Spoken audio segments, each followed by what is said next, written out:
une vidéo qui réconforte en cas de blues, lorsqu'on a la sclérose en plaques, mais j'ai envie de vous dire, pourquoi pas aussi pour les personnes qui n'ont rien, mais enfin qui n'ont rien, qui n'ont pas de maladie ou même, qui n'ont pas de raison particulière de ne pas être bien, qui sont pas bien, voilà. Alors si en plus ils ont des raisons, bah, c'est encore mieux. Enfin c'est encore mieux, qu'est-ce que je dis? Voilà, bon bref, je recommence. Alors, bêtisier, donc je vais enlever ma robe de chambre parce que si j'enlève à moitié, j'ai l'impression d'avoir la camisole de force. Alors,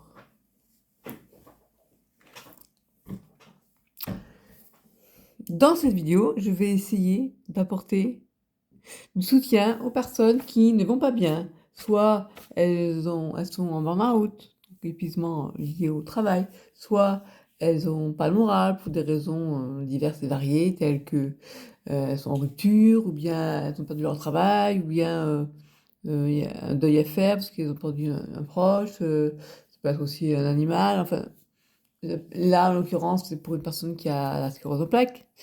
Mais voilà, donc toute personne qui ne va pas bien, comment on fait pour réconforter une personne? Alors, c'est pas évident, hein, parce que ouais, fais-moi une vidéo, je sais plus exactement comment c'était formulé. J'essaie de voir ça. Donc, je reprends mes lunettes. Alors, la question, je vais retrouver.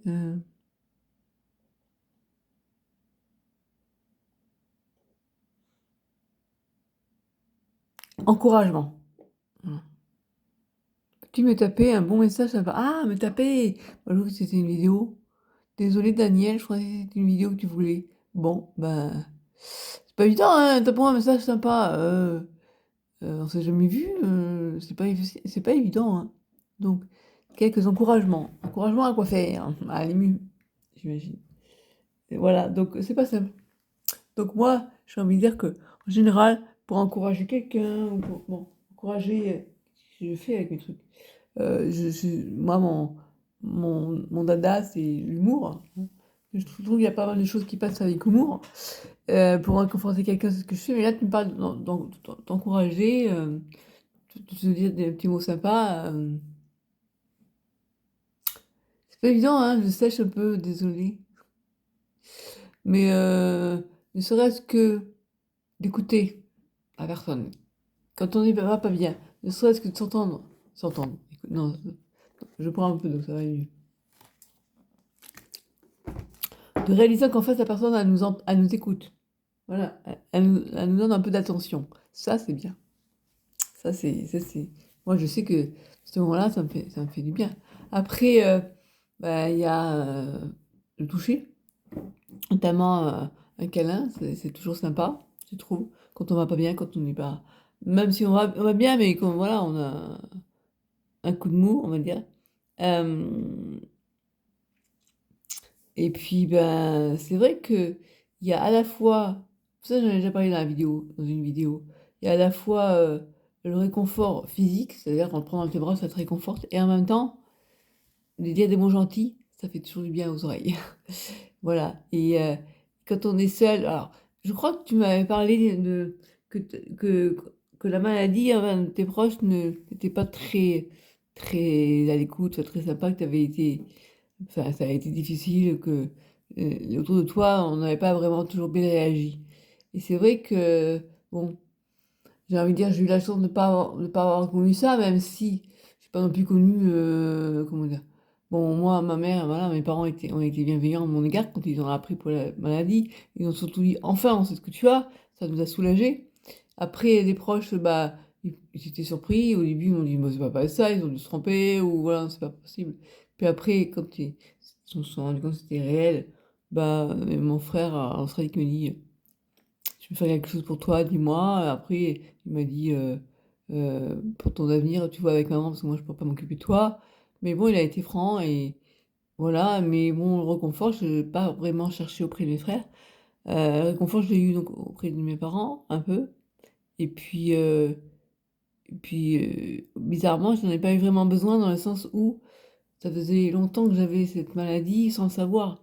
et que je me battais auprès des médecins pour qu'enfin ils me reconnaissent que j'avais quelque chose. Donc ce qui m'a réconfortée, c'est de savoir enfin mettre un mot sur mes problèmes. Et donc voilà. Après, j'ai envie de dire, je me souviens quand j'ai su que j'avais la maladie, j'ai dit: «Bon maintenant, je peux arrêter le psy», parce qu'en fait finalement, pendant toutes ces années, je voyais des psys parce qu'on pensait que c'était pas ça allait pas dans ma tête, alors qu'en fait, c'était la maladie. Et et du coup, je lui dis: «Bon maintenant, tous les psys que j'ai vus, j'ai même plus besoin d'aller en voir un». Mais là, j'en vois un parce que, il est aussi, hypnothérapeute et c'est très intéressant parce qu'on travaille pas que, comment dire? Au niveau psyché, c'est-à-dire que, il me propose des séances d'hypnose. Dans le cadre de l'hypnose, pas comment dire? Je reprends un peu d'eau. On n'est pas uniquement dans la parole, dans les mots. Donc encourager quelqu'un, c'est pas seulement dans les mots. Ce qui est important aussi, quand on veut aller bien, enfin, hem, c'est, passer dans la dimension du physique, du ressenti. Et donc ce psychologue qui est hypnothérapeute, me demande souvent me pose souvent des questions de type, «Bon là, vous avez une émotion», là par exemple, on va prendre la colère, OK? Il me dit: «Vous la ressentez où dans le corps?» Voilà. Et c'est important, quand on n'en va pas bien, de se dire: «Bon, qu'est-ce que je ressens? Quelle est mon émotion?» Arriver à définir son émotion, à identifier. Et à ce moment-là, de se dire: «Je la ressens où?» Alors, par exemple, ça m'arrivait souvent de la ressentir au niveau du thorax ou alors au niveau de l'estomac. Et alors après, il me demande, comment vous la visualisez cette colère? Alors c'était comme une boule de feu, toute rouge. Bon, et maintenant comment vous pourriez la faire, la réduire ou la faire disparaître?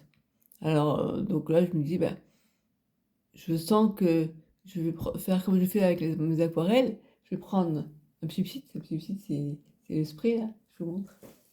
Un Psipsit et je mets sur la couleur et ça va la diluer, ou bien si c'est du rouge, je vais mettre un peu de bleu, puis un peu de jaune et puis ça va faire du gris, voilà.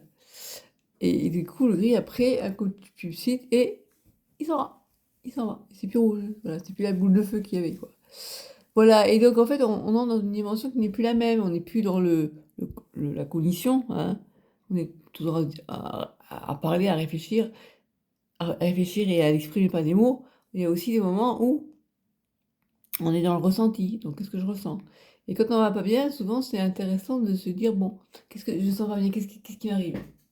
Heu, qu'est-ce que je ressens?» Ça peut être de la tristesse, ça peut être, et dans ce cas-là, arriver à identifier cette émotion, à la visualiser, c'est-à-dire à se dire: «Je la ressens où et comment je la visualise?»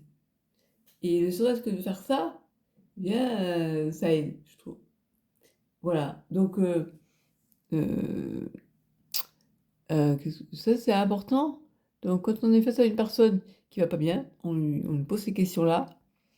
Donc ne serait-ce que un, de l'écouter, et de 2, donc de l'écouter, donc de lui accorder de l'attention. C'est très, très important. Et en même temps, la personne en face, elle va réfléchir à: «Qu'est-ce que je ressens?» Alors je réfléchis, il faut que j'aille au-delà de la réflexion qui est dans la tête et se dire: «Qu'est-ce que je sens?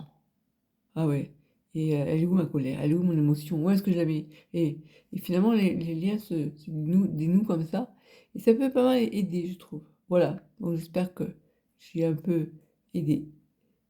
Allez, à la prochaine vidéo.